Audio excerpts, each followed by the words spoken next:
Yes. And then there's a password.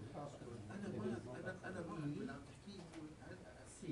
بالتحديد السياسي بس انا عم بحسس I'm going back. ليش We're getting there. ليش هالتردد بتوجيه Hey, what's up? What you doing? Then I gotta go, my daughter is in Iran. بس ليش في تردد؟ Are you gonna go? Yeah, I'm gonna do flowers. Some graduation. We've been shooting the flowers. Go back a couple days. 50. This month. بس انا لو مره Couple بشتغل days, I just- Beautiful day for we it. just fly in, fly I out. know. Hit a water. بالعاده ما بيهموا مخافه منه Just in case. They usually Yeah, I hate it. I hate going going to the end of the room. I'm not amazing. The other side. No, this is official, right? At the end, there is by the wall, it's free that has code, just in case. But they usually don't change it. It's a lot for 2 days For at months. least. Usually. To say your eyes. Thank you. Yeah, I've had to do it a few times. Especially if you drive from other stations, or drive from Houston to Dallas, and then, which is 5 hours right there. Got across a few states. Tennessee is extreme. Seriously, I honestly don't know what the protocol is.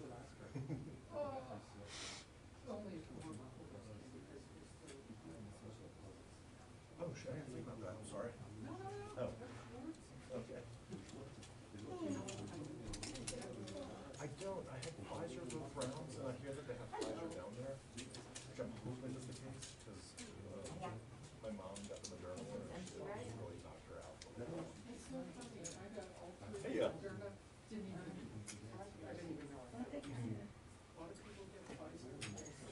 Yeah. Oh, yeah.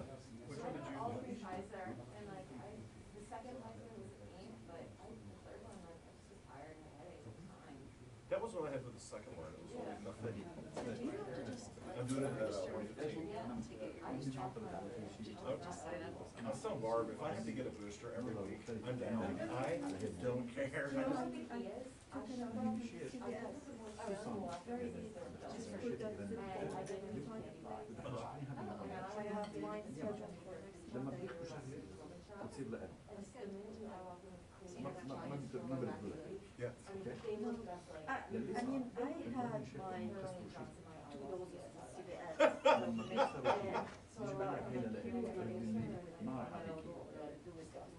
it's easy, they even ask you Oh, it's awesome.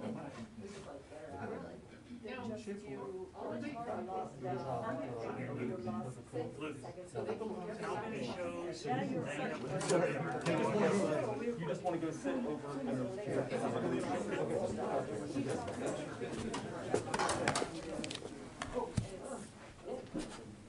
Oh, are you here? Hi there. Is it time? Was I even necessary? Yes, on time.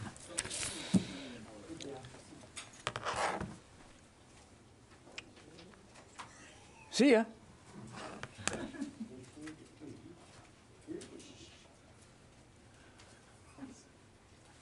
Gordon, are you okay? Yeah. All right. You want to grab a seat and participate, or you just...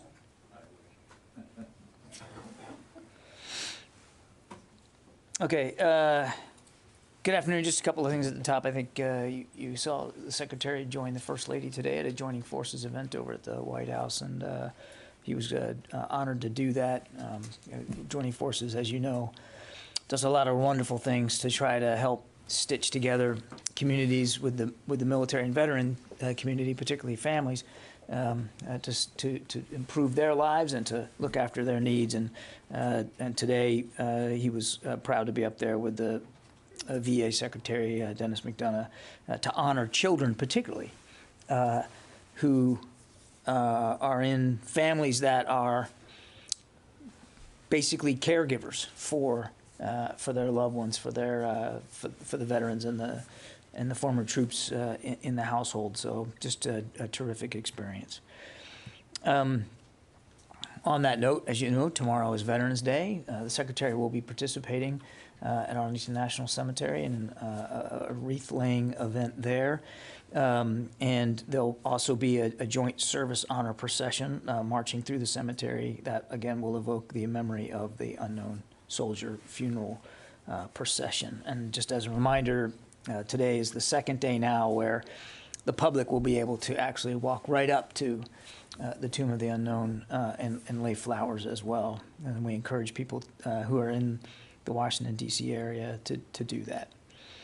And then, of course, a happy birthday to the United States Marine Corps. November 10th is their birthday, and we wish them well, thank them for all that they do to continue to defend this nation, as well as Marine Corps families who are very much serving as much as their Marines are. And with that, we'll take questions. I think I got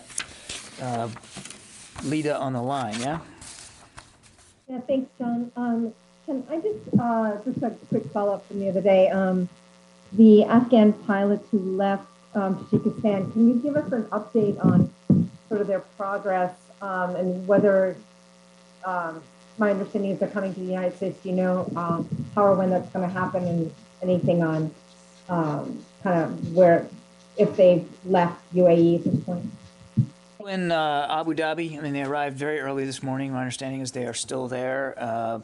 The Operation Allies Welcome Task Force and the embassy is registering today to begin the processing for their eventual admission to the United States as parolees. This remains a state-led effort, of course, so I'd refer you to the State Department for more detail. Yeah, Joe? I would like to follow up on many questions you have received over the last 2 days about the attempt of assassinating the Iraqi Prime Minister. I was wondering if you have any updates on that topic. No. Nothing? No. Could you tell us why the Pentagon is reluctant in accusing Iranian-backed militias of launching those UAVs? When we heard General McKenzie saying that he accused them directly that Iranian-backed militias were behind the assassination, the attempt of assassination. There's no reluctance here, Joe. We want to be judicious and careful about what we're saying here from the podium. I've said, I don't know how many times over the last couple of days, that these attacks are certainly in keeping with the kinds of tactics and tools and procedures that we have seen militias backed by Iran use in Iraq. But I am not in a position now to speak to specific attribution, and I'm not going to go beyond that. It is under investigation by our Iraqi partners, and I think we need to respect that process and allow the Iraqis to speak to this when and how they're able to. But don't you think those attacks against the residence of Prime Minister Kazemi are similar to the attacks against At-Tanf in Syria? What's the difference? When we heard the statement from CENTCOM in regards to At-Tanf attacks accusing the Iranian-backed militia, why not now? Joe, I'll go back to what I just said before. I think we're talking past one another. As I said before, we have seen these kinds of tactics, these kinds of tools, UAVs, used by Iran-backed militias in Iraq to target our people, to target our facilities, and of course to target our Iraqi partners. I'm not walking away from the similarities here. I'm just saying that I'm not prepared to get into specific attribution at this time, nor would it be prudent for me to do that while the Iraqis are investigating this. John? Yeah. So I guess the bottom line here is the department is not speaking or sending the same message here. We have the highest general in the region saying one thing.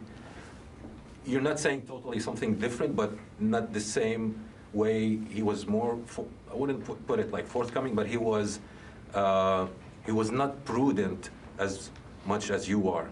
Why is this different? It's the same department, it's the same military. I don't think there's a lot of difference here, Fadi, and I think honestly you guys are making much more out of this than you need to. We have all seen the militias operating in Iraq that are supported by Iran use these kinds of tools and tactics. We're deeply concerned about that. And what's more important is not whether I'm going as far as a general's going in terms of what we're saying about it. It's what we're doing about it and how we're working with our Iraqi partners to do what we have to do to protect our people and our facilities. And drawing a bright line around the threat that we're still under inside Iraq because of these militias backed by Iran. I mean, that's what really matters here, not whether there's a nuance change between what General McKenzie said the other day and what I'm saying here. We're all of us, including General McKenzie, are fully focused on the threat that our people and our Iraqi partners are under inside Iraq by these militias, which we know are backed by Iran. That's where the focus is. Does the discussion extend to what the U.S. can or the department can provide in order for Mr. al-Qasimi or any other Iraqi official inside the green zone can have the systems that can deal with this type of threat, which is, we're talking about drones. Have the Iraqis asked for assistance in that? I'm not aware of any specific security assistance request by the Iraqis along those lines, along force protection lines. No. Any other assistance request? I'm not aware of any. No. Let's see. Paul Schenkman. Hi, John. Thanks for doing this. I'd be interested to ask you about some tensions along the border with Russia. So in addition to the concerns about the migrant flows from Belarus into Poland, we've seen Russian fly nuclear-capable bombers in Belarusian airspace. And then separately, we've seen what Russia describes as a significant increase of NATO flights over the Black Sea, some of which it's deployed its fighters to intercept. And then there's the ongoing ground buildup along the Russian border with Ukraine. So I wonder, do you see any of these things as linked? Does the Pentagon have any concern about them collectively? And then specifically, can you comment on the significant increase of NATO flights over the Black Sea? Does that match your understanding of NATO's recent missions? Thank you.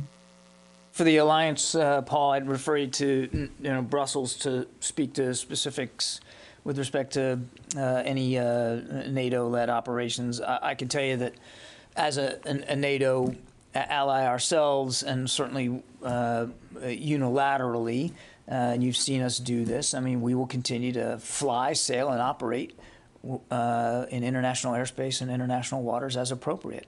And we'll continue to do that. There's a couple of U.S. Navy ships in the Black Sea as we speak, and we believe that's an important principle to stand up for. As for your other question about linkages, I mean, we're not seeing specific linkages between all these different operations that you just outlined. What we continue to see is unusual military activity inside Russia, but near Ukraine's borders. And we remain concerned about that. And it's not exactly clear what the Russian intentions are. We obviously would like to better understand that. And we don't want to see any action further destabilize what is already a very tense part of the world. And we urge Russia to be clear about their intentions and to abide by their Minsk agreements. And as you heard Secretary Austin say many times when we were in Europe just a couple of weeks ago, our support for the territorial integrity and sovereignty of Ukraine is unwavering. Barb? When you say from this podium publicly that you see unusual Russian military activity in an area, what is it that you are seeing? We've talked about this many times, Barb, and I've used the word unusual quite a bit in the last few days. It's without getting into specific assessments here, I would just tell you that it's unusual in its size and scope. And I'll leave it at that. Travis. When you say that, do you include the kinds of units that are there? Is that what concerns you, the kinds of weapons? And it's gone on for so many days and weeks now, and you have had the U.S. government's had interactions directly with the Russians. Why can't you come to an assessment of what they're up to? We are monitoring this very closely, Barb, and we are certainly doing what we can to better come to grips with it and to understand it. I'm not going to get into intelligence assessments here. I think you can understand that. And I'm not going to speak about specific units and capabilities. I'll go back to what I said before. It's unusual because of the size and the scope. And it's got our attention. No question about that. What I find, let me put it a different way. I would like to see the folks in Moscow get asked these kinds of questions and answer them honestly and transparently. That's not happening, though, is it? So we'll do the best we can to be as transparent about what we're seeing inside the appropriate lines of classification. But we're watching this, and we're watching it closely, and we urged Russia, back to what I said before, to be transparent with the international community about what this means, what they're doing, and to respect the international community's will about Ukrainian sovereignty and territorial integrity. Just very quickly, even I understand you do not want to get into intelligence assessments, but can you say that the U.S. government, the Pentagon, at least has theories about what they are up to? Because it seems like you just indicated perhaps this is aimed at a Russian challenge to, as you just said, Ukraine's sovereignty. No, I wasn't signaling that kind of an aim. We're watching this closely. We're watching this very closely, Barb, and we certainly want to better understand it. That understanding would be exponentially assisted by more transparency coming out of Moscow. I'll leave it at that. Travis. Thanks, John. Yesterday, VA Secretary McDonough talked about their COVID-19 vaccine mandate, and he said that religious waivers for their staff would be self-executing, meaning that they would be automatically approved, except in some circumstances like in oncology departments or where very frail veterans are involved. Can you talk any more about, is that going to be the case with DoD civilians? Will they also be self-executing, or is there a process for those religious exemption requests at this point? We've provided guidance to DoD civilians about the exemption process. They can apply for exemptions. They don't all have to be religious in nature. So that they have been informed about that process. What we owe the workforce is a more clear sense of how those exemptions will be adjudicated, and we're working on that right now.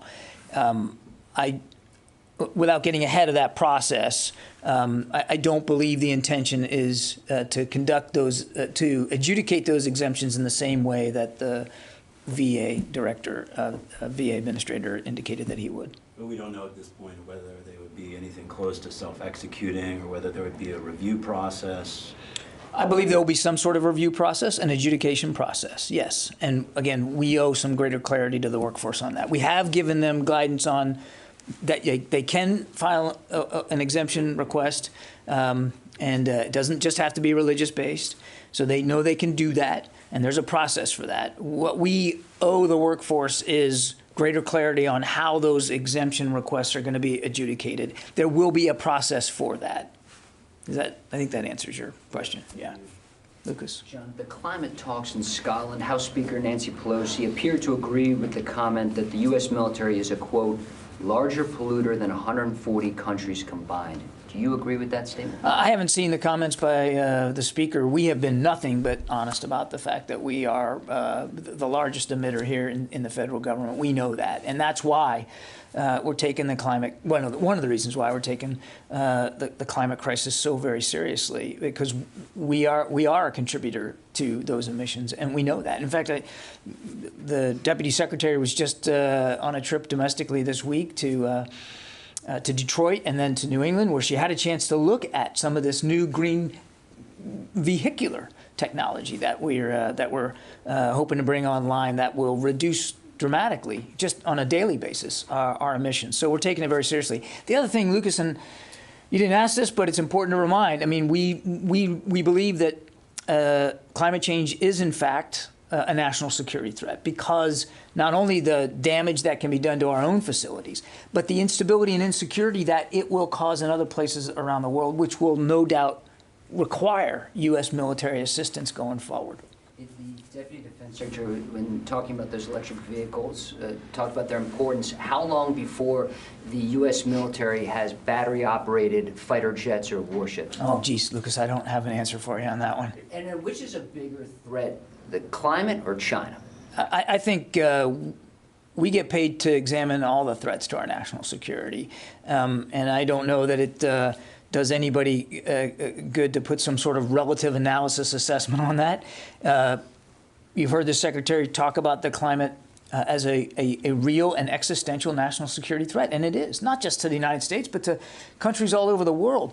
And we consider China as the #1 pacing challenge for the department. Both are equally important. Both are challenges that the Secretary wants the senior leadership at the Pentagon to be focused on, as well as many others, too. Does China take the climate issue as much as the Pentagon? I think it was disappointing that we didn't see China show up at the COP.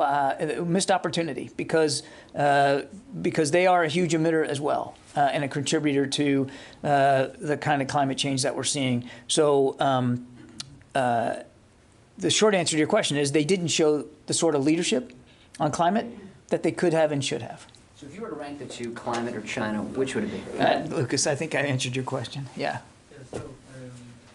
The SDF leader, Mazlum, talked to Al Monitor, General Mazlum, and said that the U.S. has officially given them assurances against the Turkish operation in Syria. Have you given the SDF any assurance against the Turkish operation? I don't know anything about this conversation that you're reading out to me. So I don't have any Defense Department communications to speak to with respect to this, which is the first I'm hearing about it. I know you get tired of me saying this, but it's important to say it. Our partnership with the SDF in Syria is based on one thing and one thing only, and that's going after ISIS, and that partnership continues because that threat continues. Megan? I have another question, sorry. During the same conversation, he says that the ideology of PKK leader Abdullah Öcalan inspires him and his group in governing this whole area. How could a U.S. top-ranking military leaders of United States shake hand with a person saying that he's inspired by the ideology of a terrorist group? Isn't it a problem for the Pentagon at all? Look, again, you're asking me to comment on a conversation and comments that I haven't seen, and I'm not going to validate here from the podium for the first time. I'm not going to do that. Our focus with working with the SDF is about the ISIS threat that remains in Syria. We're going to continue at that work. That's important work, and I'm just not going to speculate about this conversation, Megan. So the DODIG today is supposed to release a report that shows a massive number of sexual assault cases did not have trained, specialized special victims prosecutors assigned to them, as they are supposed to per the regulations. Has the Secretary seen that report? And if he has, is there an opportunity for department level oversight on something like this, or will it be up to the services to fix their own issues? I point you to the DODIG, Megan. They can speak to their reports and how and when they're going to release them. The Secretary has not. He has seen press reporting around this report. He has not seen the report itself. So I just don't want to get ahead of that. The only thing I'd say, it won't satisfy you completely, of course, is that obviously the Secretary takes very seriously the scourge of sexual assault and sexual harassment inside the force. On his first full day in office, as you remember, he tasked the services to come up with an assessment of how they're doing and ideas for how they can improve it. And shortly thereafter, we launched the IRC, and we have a range of reforms that we are working through on this implementation roadmap. So we take the issue extremely seriously, and the Secretary has made clear that we've got to stop kicking the can down the road on this. It's time for innovative solutions. So should there be a report by the IG on that issue, as you've indicated, I can assure you the Secretary will read it and take its findings very, very seriously as well, because it's a high priority for him. And would he potentially consider what he could do from his own office outside of further IG evaluation to? He is always open to new and innovative ideas to get at this problem set. And if there is something that he believes is important outside what the IRC has come up with, he absolutely will consider that. Yeah. Jane. Thank you, John. On the transfer of wartime operational control to South Korea, it was reported that there was a difference of view between U.S. and South Korea on the transfer of the OpCon. What difference of view does U.S. have? What difference of a view? Yeah. So the question assumes there's a difference of view here. Look, I would just say this about OpCon, and that we remain in conversation with our ROK allies about OpCon. The decision on the timing for any final operational capability, that's going to be an assessment made inside the alliance. Neither Secretary Austin nor his counterpart in Seoul have made any decisions on the timing for that kind of an assessment. The other thing that's important to remember is that the OpCon transition is going to be conditions-based in accordance with bilaterally agreed upon conditions inside the OpCon transition plan. And we're, as an alliance, we're making strides in that direction, and we still have some work to do. Do you think, excuse me, because I have something. Do you think the conditions for the transfer of OpCon to South Korea are in place? As I said, we are working inside the alliance on progress towards those conditions. But still need some more exercise between U.S. and South Korea, so you need more, sufficiently. Well, I'm not gonna. You're asking me to assess now progress towards OpCon, and I'm not going to do that. As I said in my very first comment, this is something that the alliance has to decide, and the Secretary and his counterpart have not made any kind of decisions on timing right now. It's a conditions-based process. We're going to continue to consult with our ROK allies as we move forward on that. Okay, you're welcome. John, Afghanistan? Can I get to somebody else just in case, since I already had nobody? All right, go ahead. You can go. Lucas, you've had like 7. Go ahead. John, can you please update us on the number of immediate family members of U.S. service members in Afghanistan? Update you in the number? Yeah. I don't have a whole number on that, no. Okay, so, I mean, the withdrawal ended on August 30th, and today is November 10th.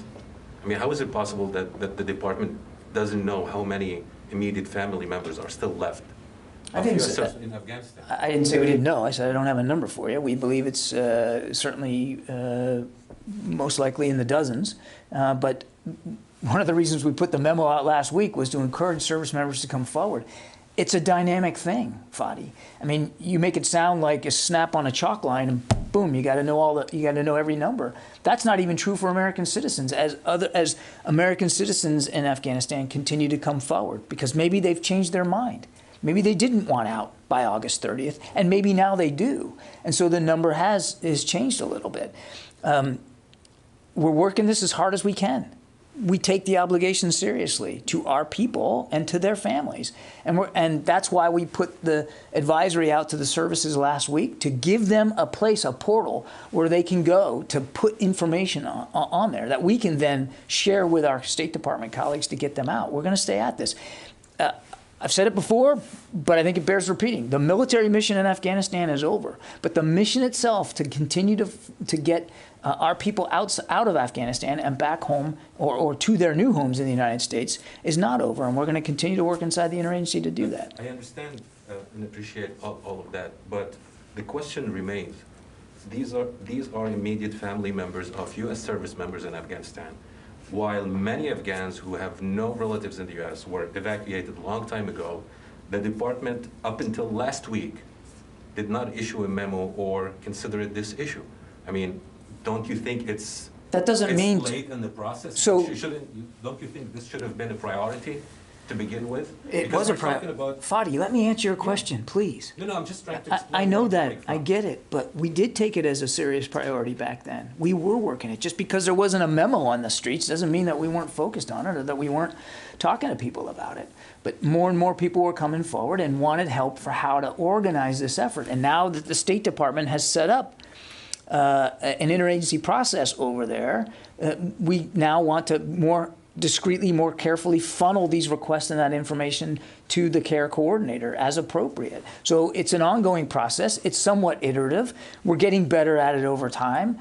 And the fact that that we didn't issue a memo earlier doesn't mean that we weren't thinking about it, weren't focused on it, weren't hearing from troops that were concerned about family members. I mean, I have to take issue, I think, with the tone of your question, which seems to be that we just didn't care until last week, and that's just not true. Yeah, but the fact remains that we are talking about that issue still now. And you know what, Fadi? We're probably going to be talking about that issue for some time to come. And that has to be okay. It doesn't mean that we're not taking it seriously. In fact, quite the contrary. Is there any concern about their safety in Afghanistan? Of course there is. Of course there is. Yeah, Lucas. So what I'm curious about is, it seems that when there's a memo like that comes out that you guys do want out, that you give it to the media. But the only reason that one came out is because somebody reported on it. So it just begs the question, when the COVID mandatory vaccines came out, that memo, you guys gave it to us, you provided it to us. So if this is something that there really was an interest in telling members of the military, hey, this is this consolidated list or database or whatever you want to call it of people, then why wasn't it publicized by OSD policy?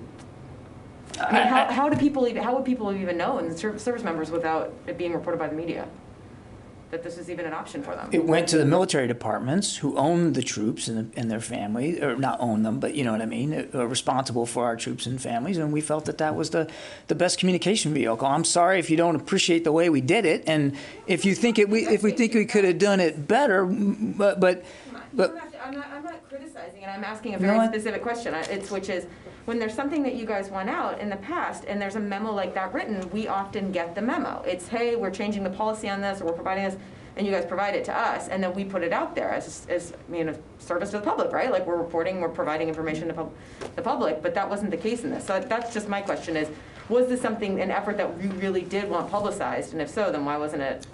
I would just say we handled the memo. We handled the memo in the way we thought was appropriate, and got it to the leadership of the military departments who are responsible for their individual troops. We believe we handled that appropriately. Lucas. Chinese forces are conducting large-scale exercises near Taiwan as this U.S. congressional delegation visits the island. What's your reaction to that? Sorry. Chinese forces are conducting large-scale exercises near Taiwan as a U.S. congressional delegation visits the island. Do you have any reaction? Look. I talked about the delegation yesterday. These are not uncommon. This is the second one this year alone, and I'll let the Chinese speak for their exercises and their training. What we're focused on is continuing to support the One China policy in accordance with the Taiwan Relations Act, and as you heard the Secretary say in Brussels, nobody wants to see cross-strait tensions come to blows or come to a conflict, and there's no reason that it should. And so nothing's changed about our policies. Are you seeing anything unusual about these exercises and their size or what they're doing, the Chinese? I'm not going to. I'll let the Chinese speak to their exercises. I mean, we monitor things as best we can. They can speak to their exercises. Okay, thanks.